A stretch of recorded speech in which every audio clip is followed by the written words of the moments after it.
Hello, everyone. My name is Esther Lee, co-founder of Chinese American Heritage Foundation. CAHF promotes the recognition, appreciation, and celebration of historical contribution made to the United States by citizens of Chinese heritage. Welcome to day 20 of our 31 days of webinar celebrating AAPI Heritage Month. We are excited to have Asian and Pacific Islanders American vote with us, unpacking the U.S. Census 2020 voting trends and what's to come.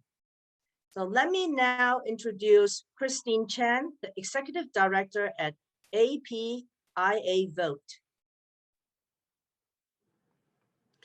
Thank you, Esther, so much. Give me 1 second. Great. So thank you, Esther, and the Chinese American Heritage Foundation, and in particularly, really to the leadership of you, Esther, as well as Wilson. Asian Pacific Islander American Vote, APIAVote, as many of us like to call it, is a national nonpartisan organization that works with partners in over 28 states to mobilize Asian American and Pacific Islanders in electoral and civic participation. Now, you have to realize the concept of APIAVote emerged back in 1996 as a number of us on staff with OCA realized that as the Asian American Pacific Islander community continues to grow in numbers, our political voice was not getting any stronger.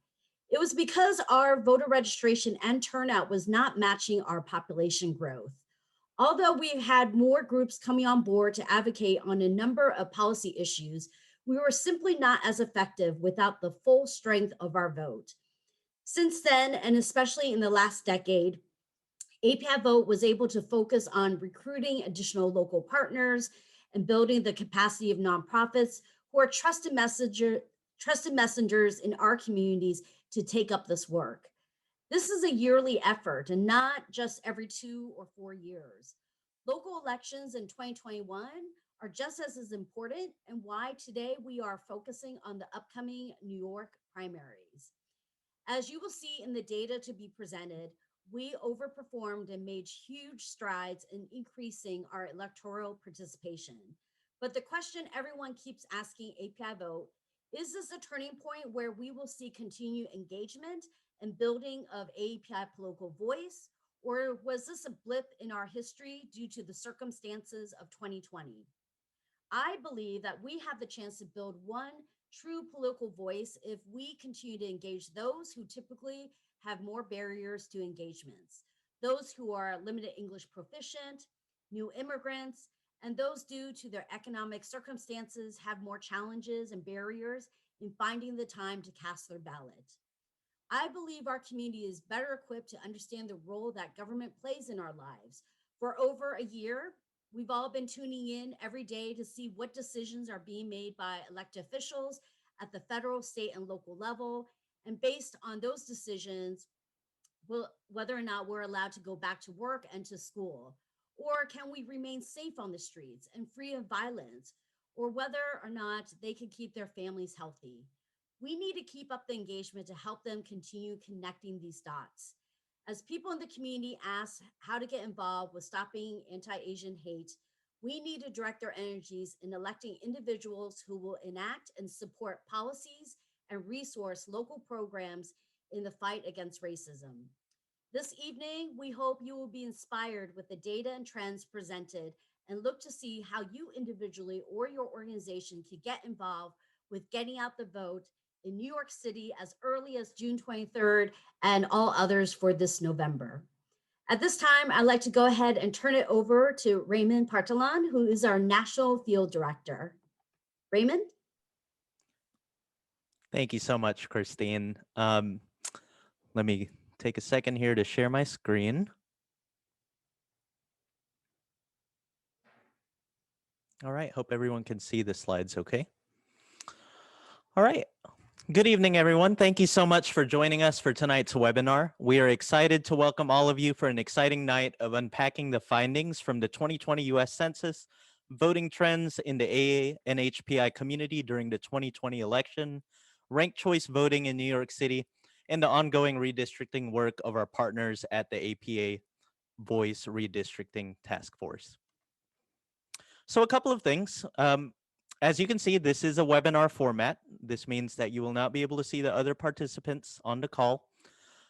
You will remain muted throughout the entirety of the call. However, at the end, when we have our Q&A, you will have the opportunity to unmute yourself, or we will unmute you so you can answer. You can ask your question out loud.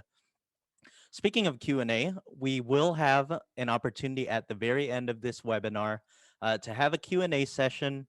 If you have any questions throughout the presentation, please use the Q&A tool at the bottom of your screen. You can also use the chat function to ask your question, but depending on how active the chat is, we may miss it. So the Q&A function is definitely preferred. Another note, we are recording this webinar and we will share it widely so that as many people as possible can see the findings that we will be sharing. So Christine already talked about APIAVote's mission statement. And as you can see, our organization's reach through our partner organizations is expansive, covering 28 states. And really, our partners are the star of the show. They are the ones working day in and day out on the ground to increase civic participation in our communities. We simply do what we can to equip them with the tools, resources, and trainings that they need in order to be as successful as possible. Remember, all power is local.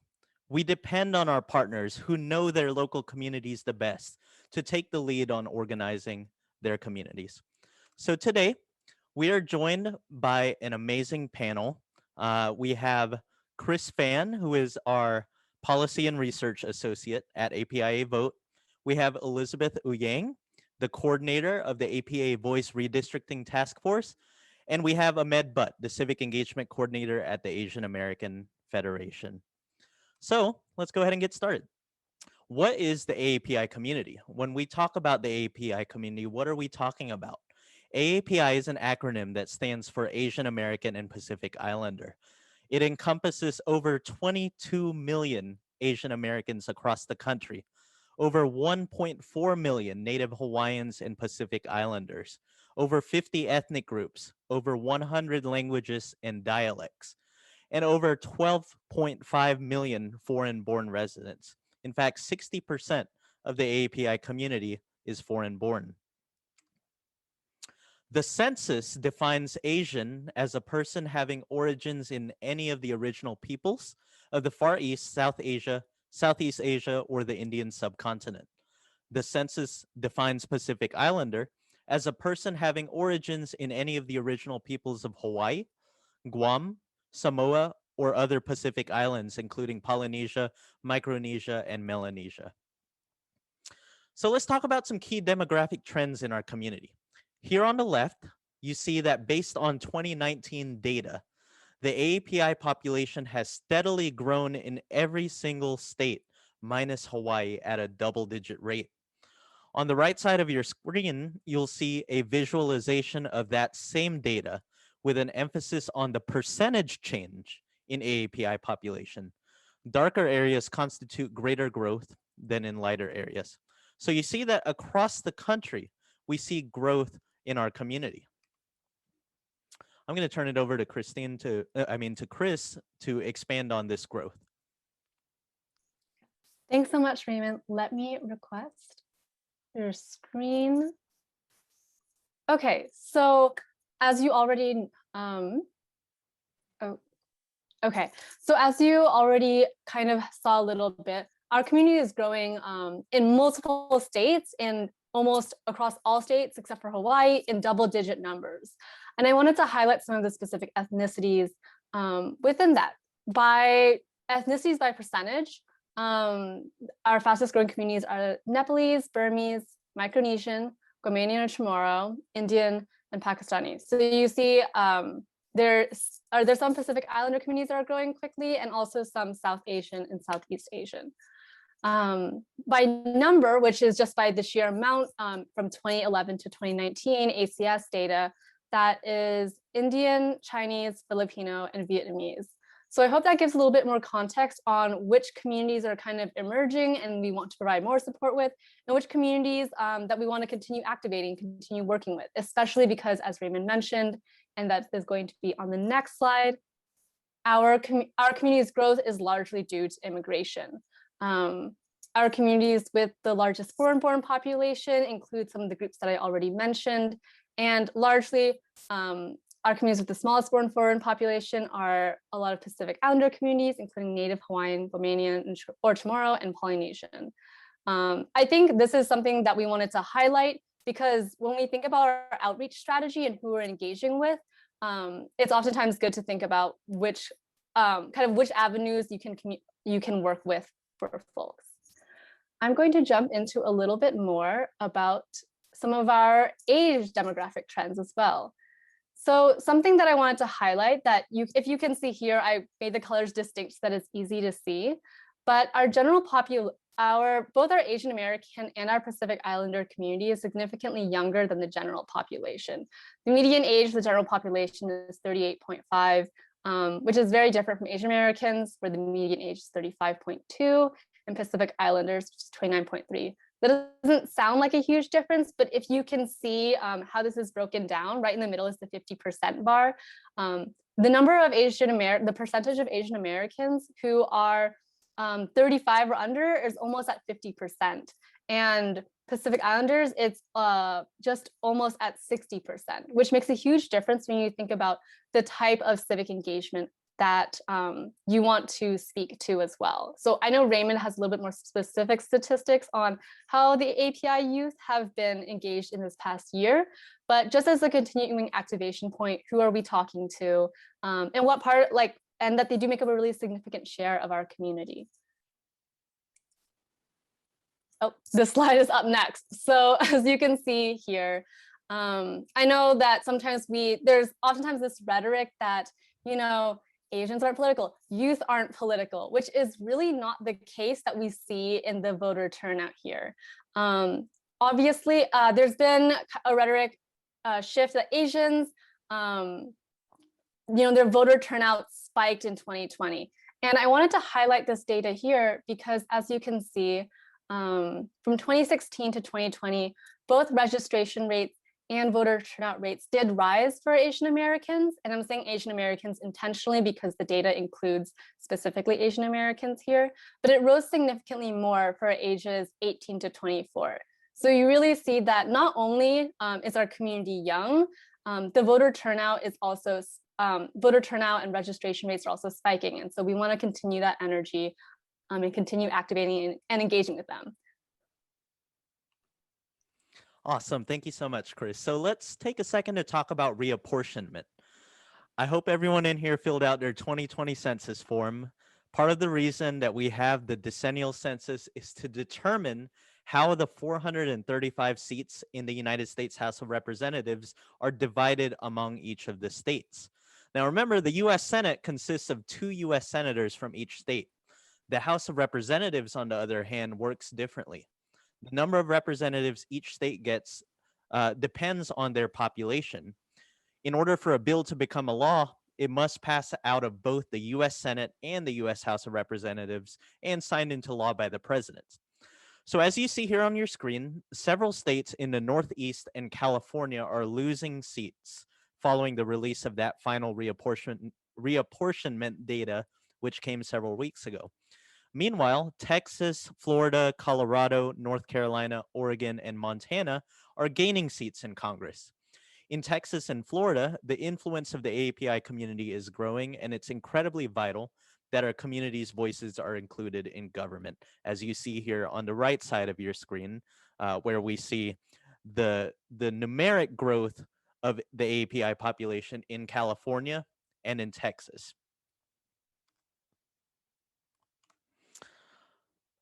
So this is actually a pretty cool chart. Check out the growing impact Asian Americans have had on the presidential elections over the last 16 years. We've seen steady growth in the voter participation in our community. Between 2016 and 2020 alone, there was a 10% increase in Asian Americans who cast their ballots, with the total number of ballots cast increasing dramatically. So this next set of charts right here is another visualization of the data from the prior slide, but honing in on 2016 and 2020 and examining Asian voter participation in the context of other major racial groups in the country. So as you can see here, the percentage increase in voter registration rate and voter turnout rate was much more pronounced among Asian Americans than other major racial groups. Right here on the left side of your screen, from 2016 to 2020, Asian Americans were registered to vote at a rate of 56.3% in 2016 and 63.8% in 2020. So we see that increase and how dramatic it was. But when we look at the white community, which also increased in registration rate, their rate only increased about 3 percentage points compared to the 8 percentage points in the Asian community. We see the same dramatic increase on the turnout side as we do on the registration side. Here on this slide, we have a visualization of the data indicating the total number of ballots cast by Asian Americans in 2020 as compared to previous election years. As you can see, we saw a dramatic increase in the number of ballots cast in our community. And none of this happens in a vacuum. Not only is our community growing at a rate faster than any other major racial group in this country, but we're beginning to truly awaken on a very large scale to the issues faced by our community. And what does it take for communities to truly awaken? Folks like you, folks like our partners working tirelessly to organize, register our community members to vote, and educate voters on the enormous power that they wield. So here we have a number of different states. As you can see, in several of the competitive 2020 states, the share of API voters superseded the margin of victory by very large numbers in some of these states. In Georgia, for example, where I live, over 116,000 Asian American voters cast their ballots in 2020. And the margin of victory here in Georgia was only 11,779. So as you can see, Asian Americans comprise that margin of victory in so many places across the country. Arizona, North Carolina, Pennsylvania, Wisconsin, Texas, and Nevada. I'm going to pass it back over to Chris.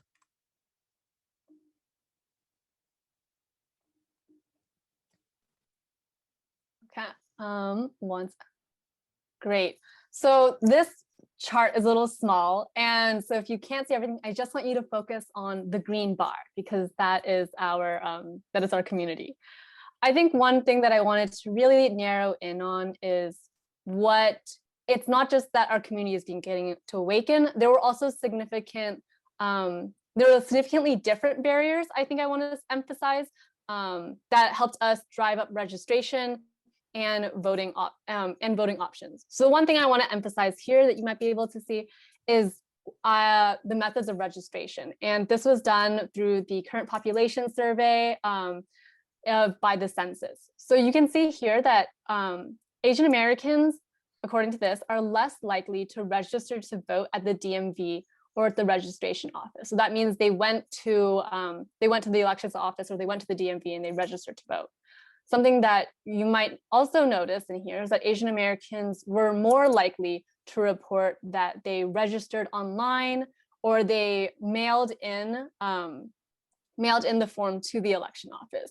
So already even through registration, you see kind of Asian Americans are using the tools to remotely register more readily. And in 2020, in which a lot of voting options were expanded, Asian Americans significantly used vote by mail more than any other racial or ethnic group.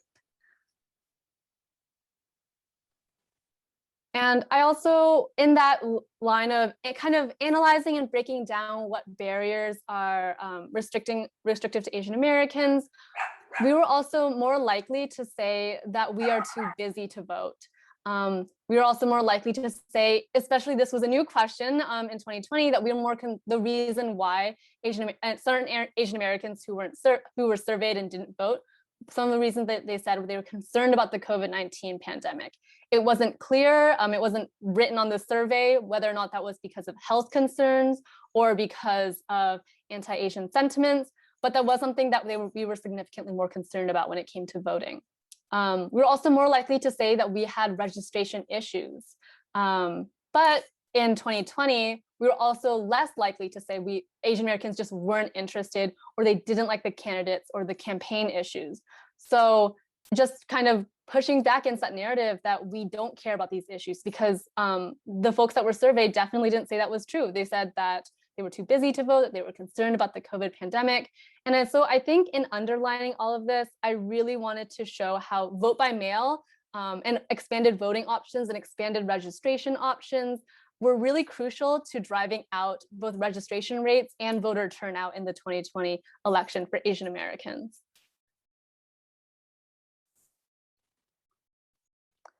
And again, if you missed kind of that underlying, you were like, that underlying Asian Americans voted and used the expanded voting options more regularly. I just wanted to highlight this again from Target Smart, which you can see here that yes, voting early and voting by mail were very crucial to a lot of Americans who cast their vote. We see here that Asian Americans also disproportionately took advantage of those opportunities, largely because, as I mentioned before, through registration, through the reason why you didn't vote, you can see that there were existing barriers that in some ways did help Asian Americans make their voice heard more in 2020.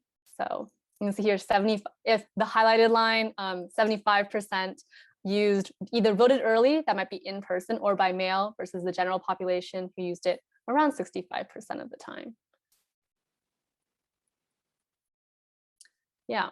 And I wanted to talk a little bit about the Asian American Voter Survey, which has been a collaboration between API Data, APIAVote, and AAJC over the past 6 to 8 years, and we run it every 2 years. And so we recently did kind of a long-term analysis of, out of the folks surveyed every 2 years, what changed, what didn't change.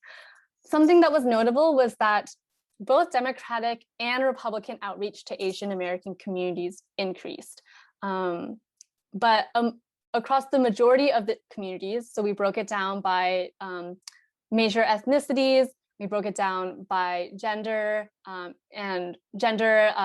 native born versus naturalized citizen. We noticed that Republican outreach increased more than Democratic by percentage. So if Republicans were doing it about 20% of the time, and that in 2012, and Democrats were doing it 30% versus Republicans 20%. Along the way, Republicans kind of increased their margin more, and they generally are starting to close the gap on the amount of outreach done, and the amount of successful outreach done to Asian Americans.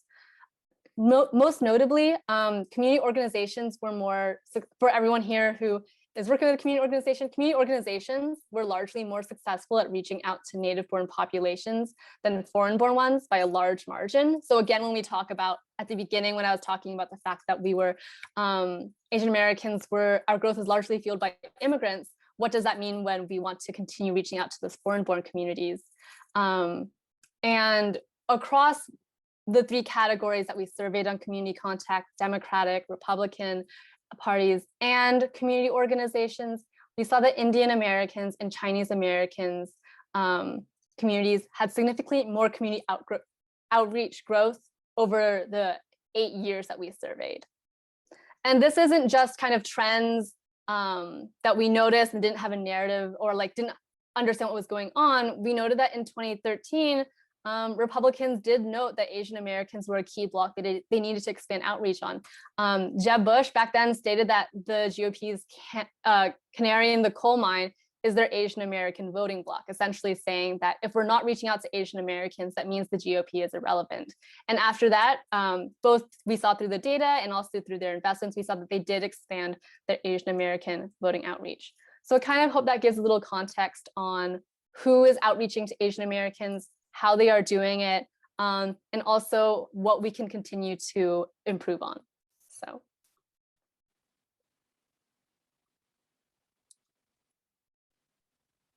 Awesome. Thank you so much, Chris. And thank you to everyone who has stuck with us this far into the presentation. Remember, if you have questions, please put them in the Q&A tool at the bottom of your screen. Also, feel free to engage with us via the chat. Find us on social media at APIAVote.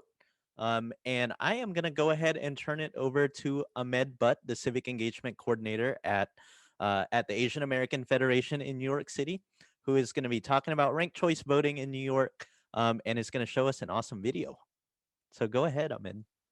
I'm going to stop sharing my screen now at this point. Thanks, Raymond. I'm going to open my presentation.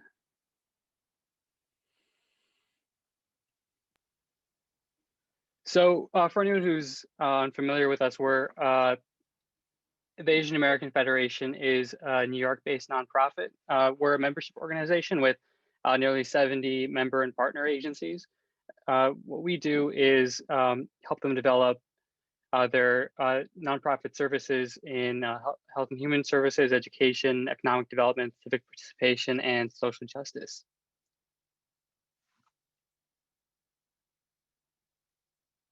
So what I'm going to be talking about is the 2021 mayoral election in New York City. So this year is a very important year for the city. Because of term limits, there's going to be a brand new mayor, comptroller, 4 new borough presidents, 2 new district attorneys, and 35 out of the 51 city council seats are going to be replaced.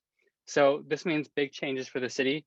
A lot of new changes can happen just based on the changing of leadership. So in that context, why is a primary election in particular so important? So it doesn't have it listed up here. The primary election is going to be next month on June 22nd, so just a little over a month away. Because of the vast majority of registered voters in New York City being Democrats, the winner of the primary election for a lot of local races is generally, by rule of thumb, the winner of the general election. This is true also in Republican majority parts of New York City, like parts of Staten Island, for instance. Local races in New York City are not highly contentious beyond the primary. So right now there are over 300 candidates registered to run for the 35 council seats that are being replaced. And this year in particular is, aside from the fact that there's so many new offices going to be filled, it's important because it's the first year that New York City is going to be using ranked choice voting for its primary election. So let's see, I have a little bit about ranked choice voting here, and then I'm going to show you all a video. So ranked choice voting is the new voting system for all local primary and special elections in New York City. So what this allows you to do, if you're a New York City voter and you're voting in the June primary, you can select up to 5 candidates and you'll rank them in order of preference. If you can see my mouse, you would rank your first choice here, and it has different columns for second, third, fourth, and fifth choice. So I'm going to go ahead and play a video that will explain more about ranked choice voting.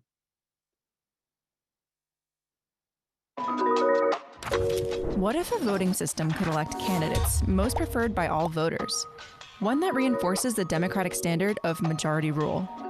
Ranked choice voting does just that. Beginning in 2021, New Yorkers will use ranked choice voting in all primary and special elections for local offices. In the current system where candidates who simply received the most votes win, you only get 1 vote, often resulting in candidates being elected without receiving the majority of support. Without a majority requirement for victory, a race with 3 or more candidates can see a winner elected with far less than half of the vote. To make sense of ranked choice voting, imagine a big group ordering takeout. Everyone has different tastes, but the group wants to choose the dish most preferred by all. Using ranked choice, each person ranks their dishes in order of preference, writing their favorite dish in the first column, their second choice in the next, followed by a third, fourth, and fifth selection. All the first place votes are counted. If a dish receives over 50%, it wins. If no dish receives over 50%, the remaining rankings are used to determine a winning dish. Votes for the least popular dish are reallocated to the second choice, ranked by each voter. Once a dish passes 50%, the election is decided, or in the case of ranked choice, a winning candidate. The outcome reflects what the majority of the group prefers, leading to a more equitable and democratic result. Bon appetit! Ranked choice voting gives New York voters more choice and identifies elected officials most preferred by the people they serve.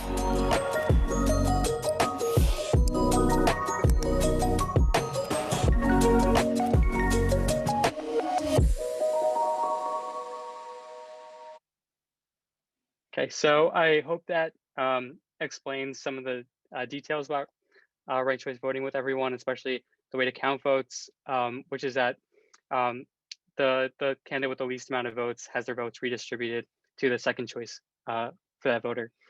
So although ranked choice voting is a very welcome thing for many people because it allows you to rank different candidates, also being a new voting system and in a pandemic year where people are seeing each other less face to face, there are issues with lack of education about ranked choice voting.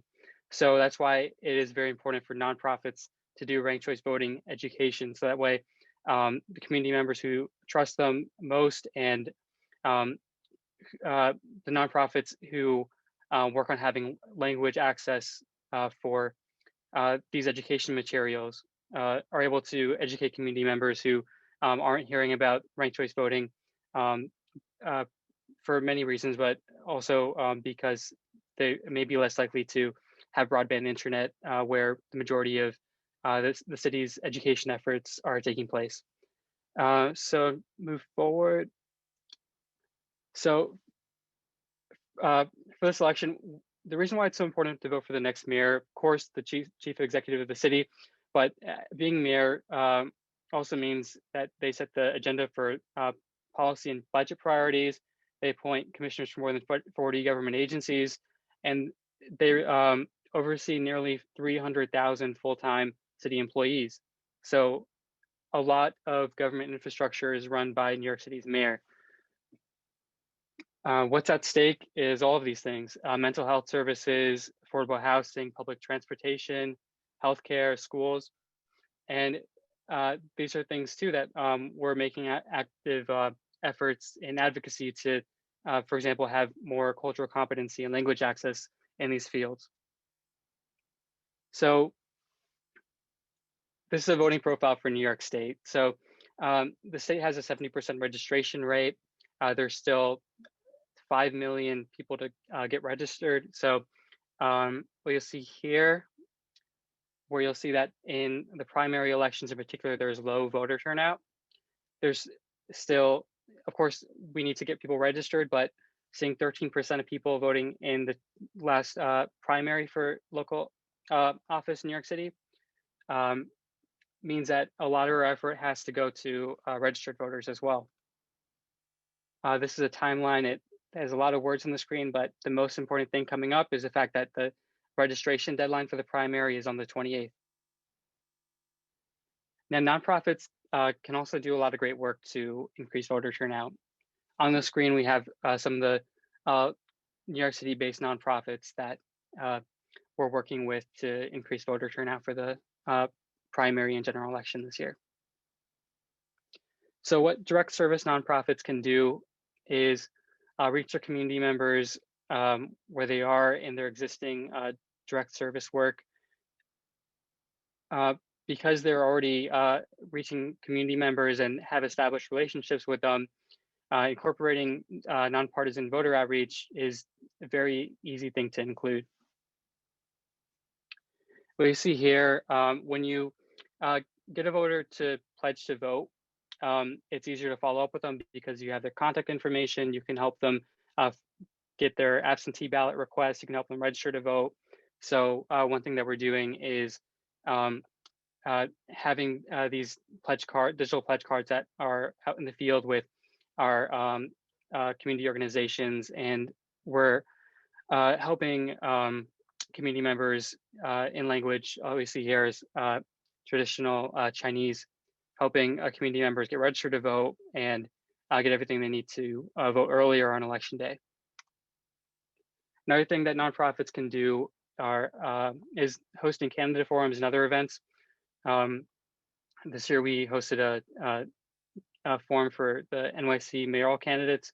This is important because we can discuss issues that are relevant for the community, and have discussions on those issues that don't happen elsewhere, unfortunately.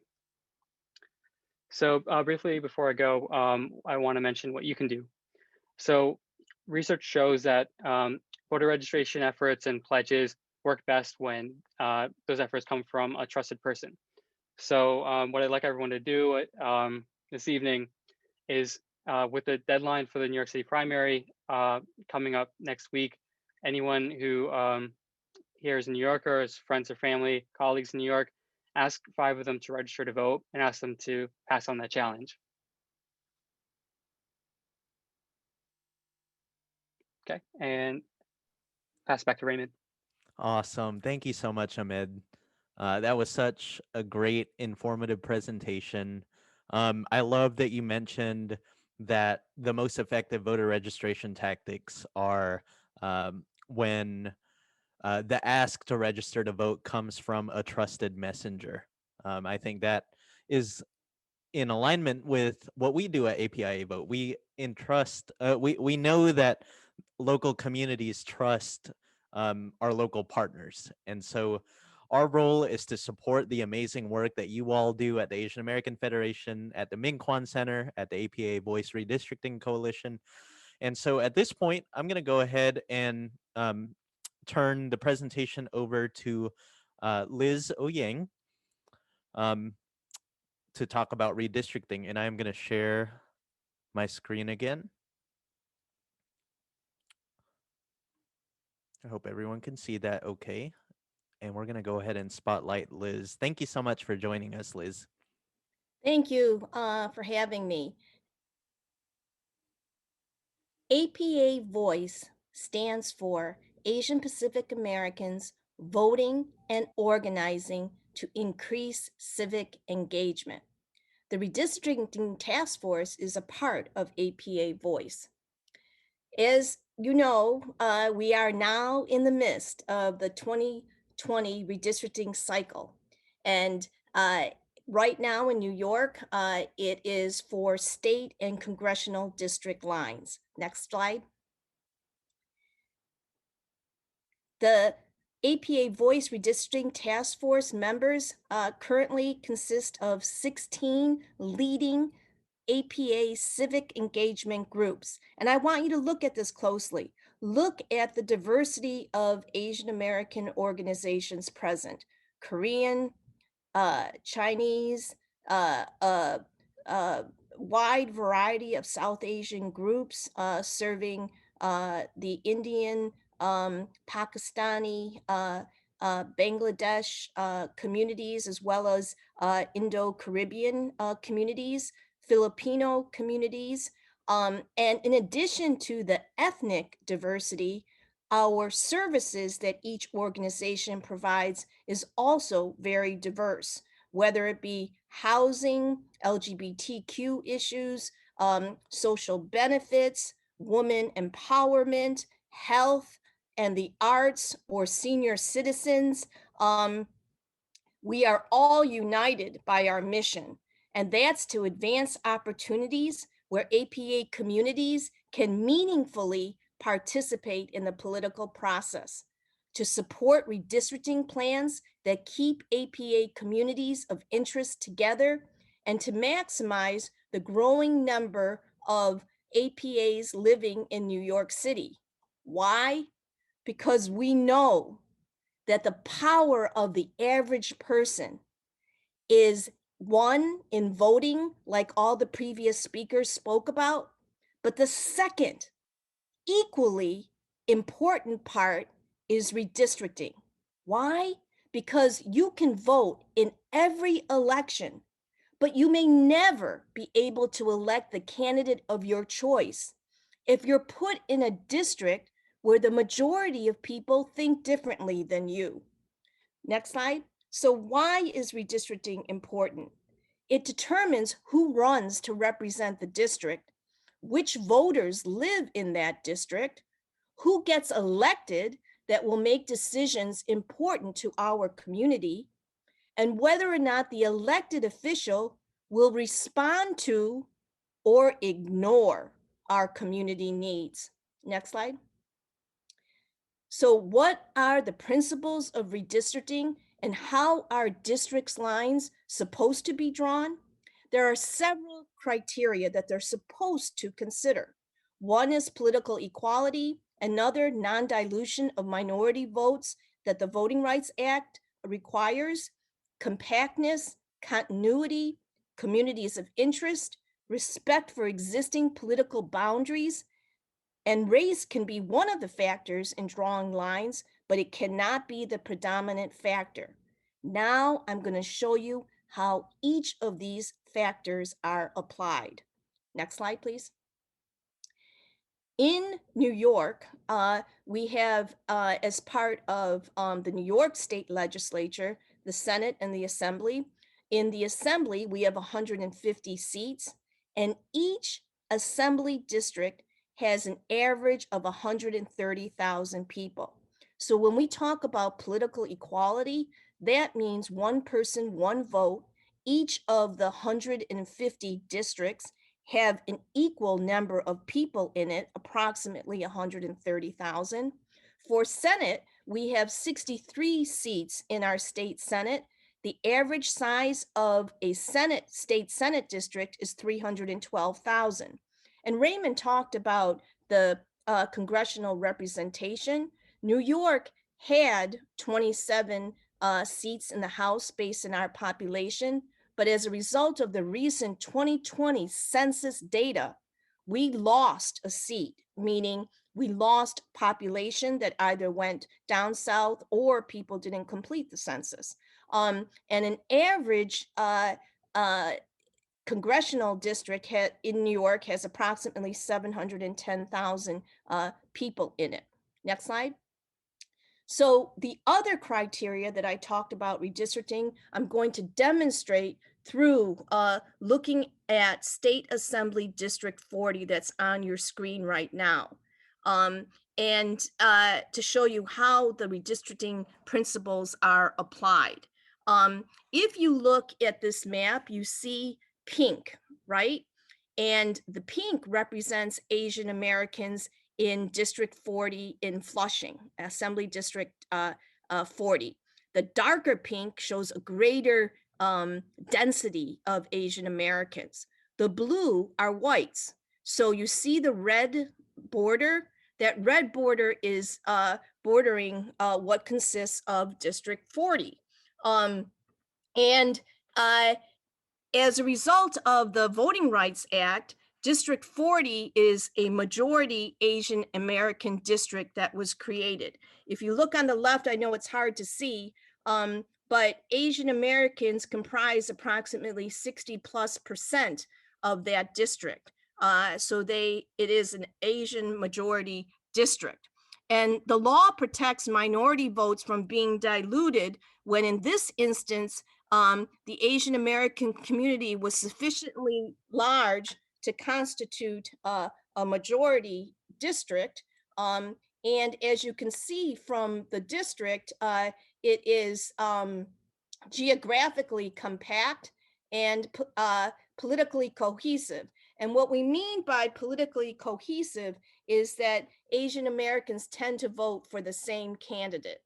And so when you are able to draw a majority Asian district because you meet those criteria of being compact, it's not, Asian Americans aren't in, separated widely, they're compact, and they're sufficiently large to constitute a majority and they're politically cohesive, then the result is, next slide, Asian Americans are encouraged to run for office and win, and Asian American electorate is inspired and stimulated to vote for a candidate of their choice.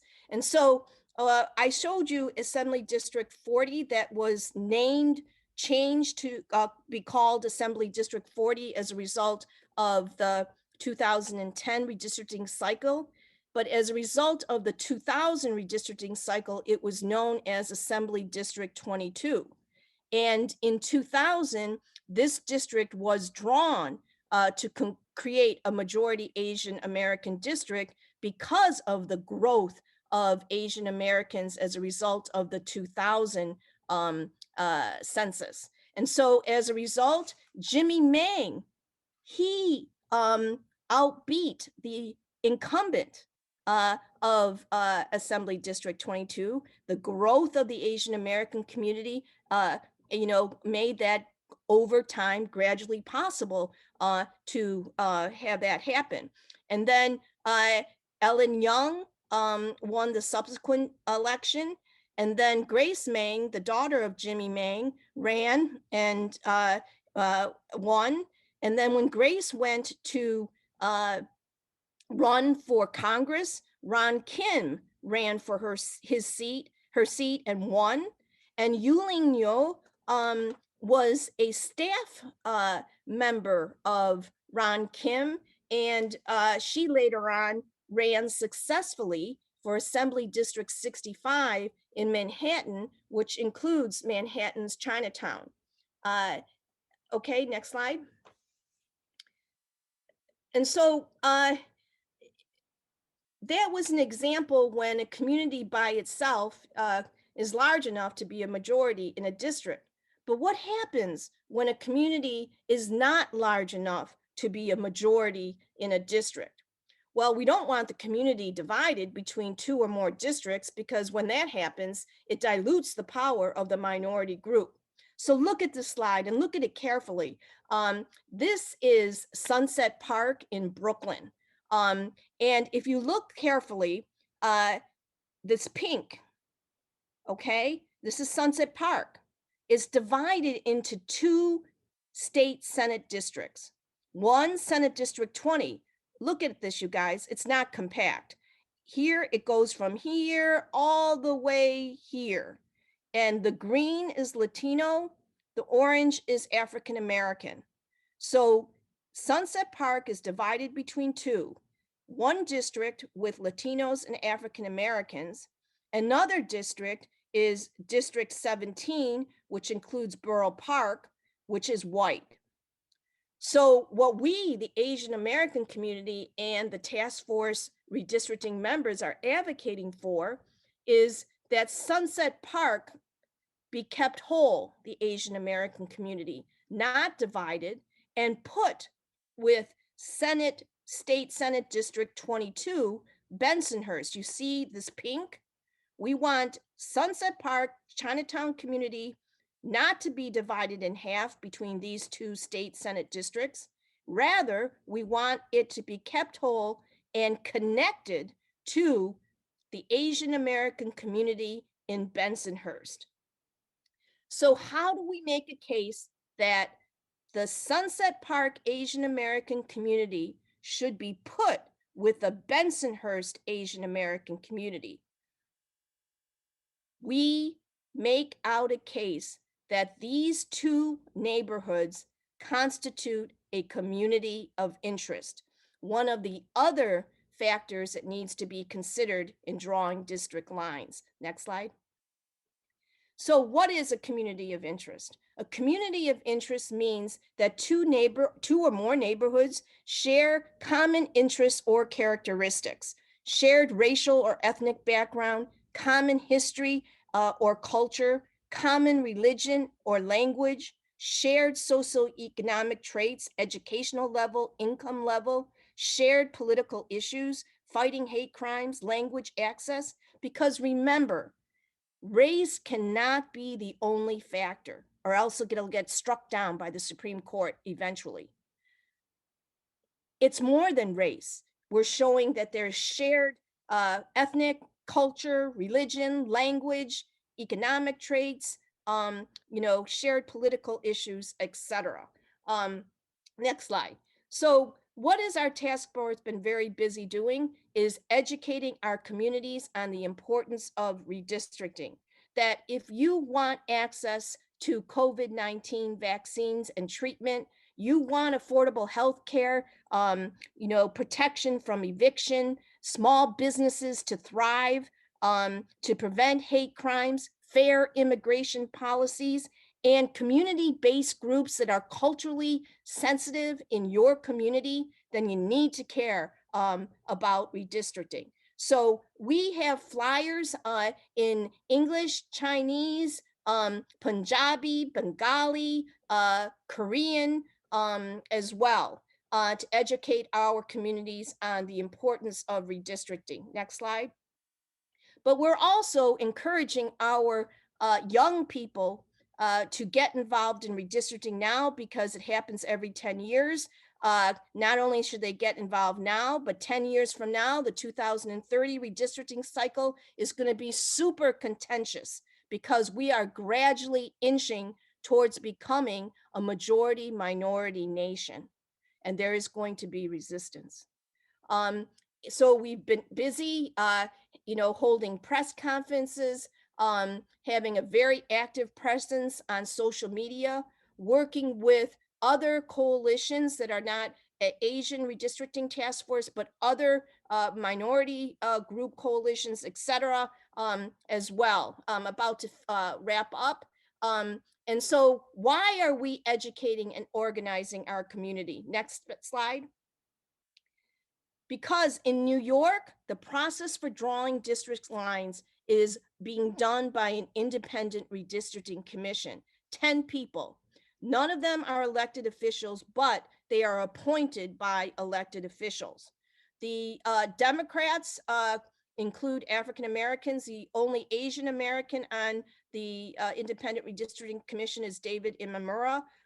There is Latino representation, Ivelisse Cuevas Molina, and all the Senate appointees are still missing one, happen to be white males.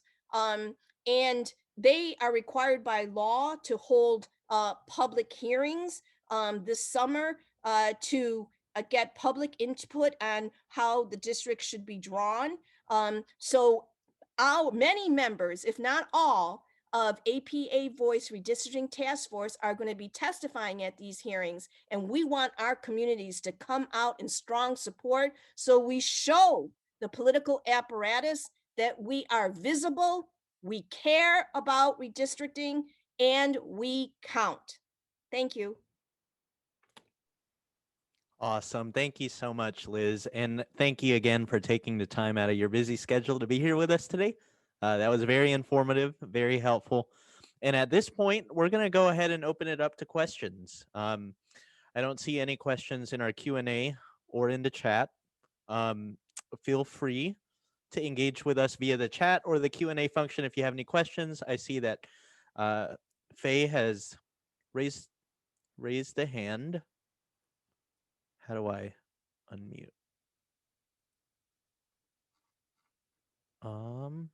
Here we go.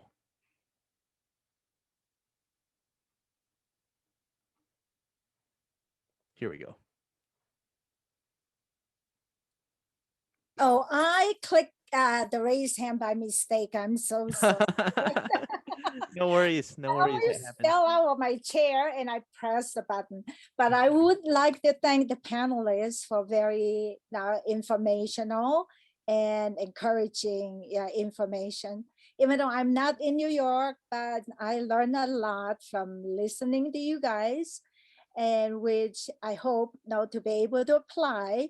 Yeah, for I'm in Albuquerque, New Mexico. Yeah, we have a small Asian population, but as with everywhere, I think we are gaining presence. And hopefully now we even have a Vietnamese American who sits in the city council now. And so it's encouraging, and we hope to push forward with what we learned from you all. Thank you. Thank you so much, Faye, and thank you for sharing your thoughts. I do want to remind you, in New Mexico, there is a special election happening on June 1st.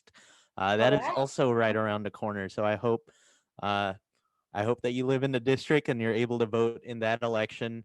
It is the seat that that Deb Haaland vacated Right, when she was right. appointed to the cabinet.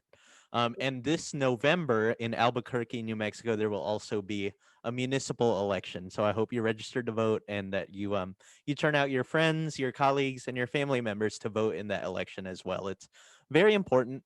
But thank you so much for sharing your thoughts. We Yeah. have a couple more questions here. We have time to take just one or two more.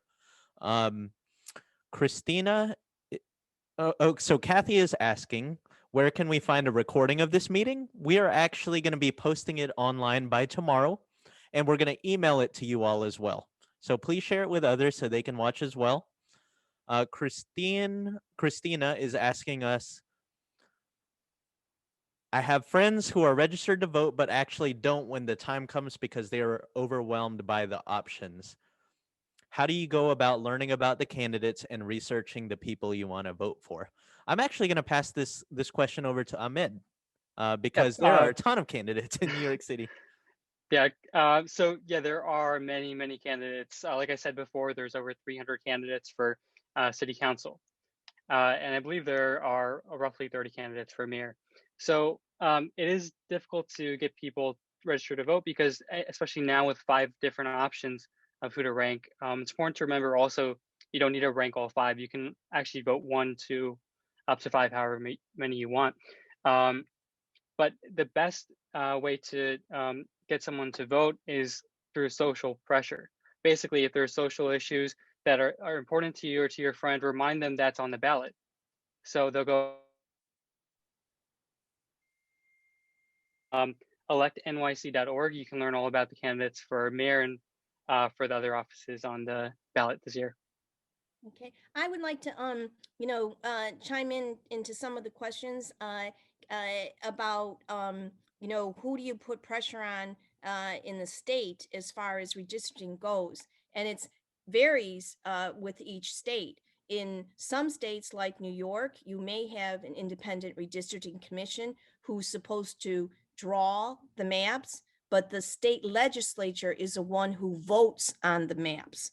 And in New York, we still have LAT4 that was around in 2010, and they are a body of elected officials who draw lines for their colleagues to vote on. They're still around. If they don't like the maps that the Independent Redistricting Commission draws, they can draw their own for the state legislature to adopt. So you have to reach out to that apparatus as well. You also need to reach out to the elected officials, both favorable and maybe not so favorable, whose districts will be impacted by any change in redistricting. Because you want, those that are supportive of you to support the maps that you would like. And then some states have no independent redistricting commission, and you have to go through your elected officials, et cetera, et cetera. Now, the other thing on people asked, how can you get involved? How can you help? Redistricting, the lines are in effect for 10 years. So you look at legislation that's still stalled and haven't passed, and just imagine, with COVID-19 and, the rise in hate crimes, et cetera, do you want an elected official not to hear the needs of your community? And so it's really critical. Ways to get involved is to find out which groups are involved in your state in redistricting, help educate your community on the importance of it. Redistricting seems so esoteric, so far removed, but people don't realize how important it is. So being able to hold forums like this, kudos to CAHF and APIAVote for being there and everywhere. Our communities need to know how important it is. We, the task force, we're all over WeChat, we're all over Instagram and other avenues, ethnic media, to let our communities know. And so there's so many ways to do that, to hold forums educational forums, to spread the word, about hearings in your state, and through advice and training and education to submit testimony so that you're visible. We can't let our communities be divided. We have to be visible. They have to see that we care, we want to be involved, and we count. Thank you so much, Liz. There are actually two other questions here that I think you can handle. One of them is, in terms of voter turnout in the country and in New York, or actually, let's skip this one for now and go to the second one. Does ranked choice voting in general favor better known candidates like Andrew Yang? Okay. Actually, either of y'all, Ahmed or Elizabeth. Yeah, I'll add a little bit. Sorry, Liz, I'd love to hear what you have to say as well.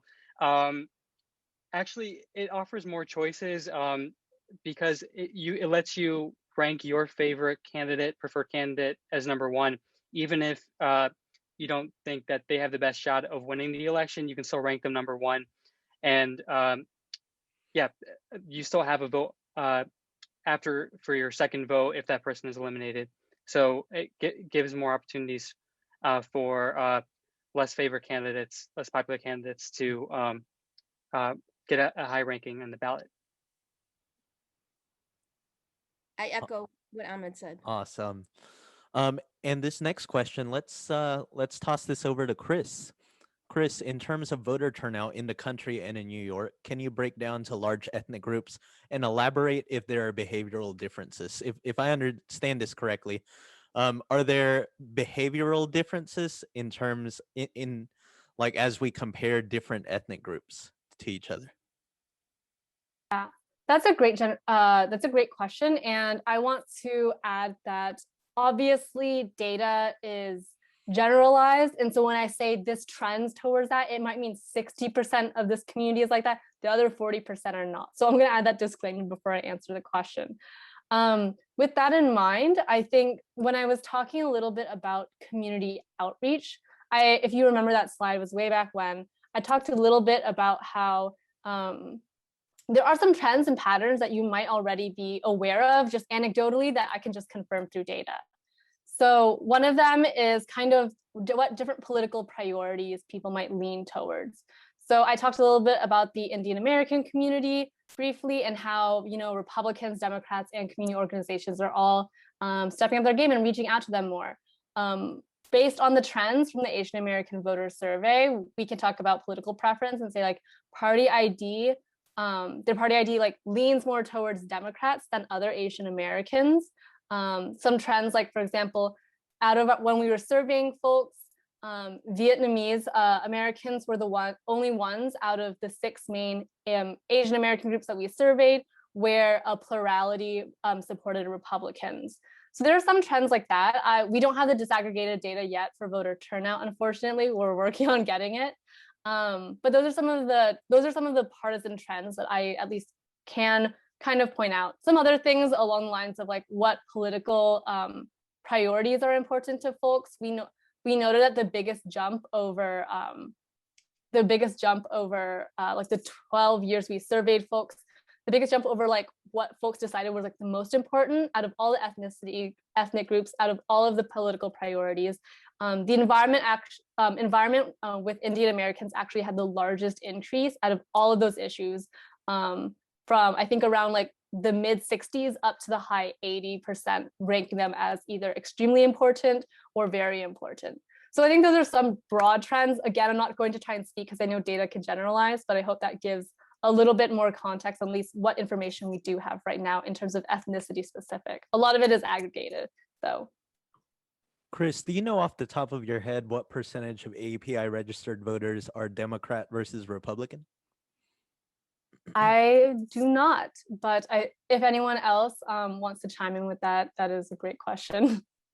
Yes, so I also don't know off the top of my head, but if you go to the link that Christine put in the chat, that's www.apiavote.org/research. You can watch previous webinars and review the data and PowerPoints that we've pulled, including the latest Asian American voter survey, which delves into party preferences among AAPI voters. I don't want to give you all the wrong figure. I believe the majority of AAPIs do identify as Democrat. I just can't remember the exact percentage off the top of my head. Yeah, that's a different question than the number of registered voters, which is what folks were, what folks were looking to. So Chris, thank you, Christine, for sharing the screen. We see that Asian Americans overall, a plurality of them are Democrat, with certain, again, I pointed out Vietnamese before, party ID wise, there are different variations between ethnicities. Super broadly over, this is, I believe, 2020, but broadly over the past 8 years or so of us conducting this survey, the share of Republicans, while still less so than the Asian Americans preferring Democrats, the share of folks identifying as Republican has very slowly gone up over time. So again, I hope that gives a little bit more insight over both what's happening now in 2020 as Christina's sharing, and also what the trends are so far. Awesome. Well, that is all the time that we have for today, and I don't see any more questions in the Q&A. Again, I want to thank Liz and Ahmed for joining us here today at APIAVote. Thank you to the Chinese American Heritage Foundation for allowing us to share this information about our community, and hopefully to call all of you to act. Ahmed and Liz have both shared how you can get involved as a volunteer with their organization and with their efforts. So I would encourage everyone here to reach out and to take part in helping make democracy happen. So again, thank you all for being here, and we will see you next time. Have a great rest of the night.